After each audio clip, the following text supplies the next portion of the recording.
So remember, because this is going to be super steep, it's going to be a little bit more difficult to see the needle, right? So we're not going to see this super bright white line that runs all the way down. It's going to be a little bit more difficult. So remember, we're coming straight up underneath it. We're right at the edge of the probe. So remember, we're straight in. So see how the probe is right there? We're going to go straight like that. Right here. Right at the very edge of the probe. So make sure we still have our view. So you're going to have to flatten off on a little bit. So come back and flatten off a little more. So flatten, flatten, flatten. So down towards the body that way. And flatten off. I'll go ahead and run on that line. Good. Keep running. Keep running. Oh, I see it. Keep running. Keep running. Keep running. I can pick you up a little bit better here. So stay still with the needle. Try and see if you can't find yourself. Just there we go.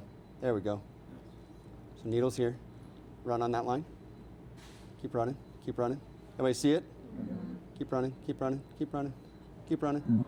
Keep running. Keep running. Keep running. Keep running. We're knocking at the door. All right, we're there. Go ahead and inject. It's going to be a sandy, solid push. Everybody see it filling? And push all 1 cc in there.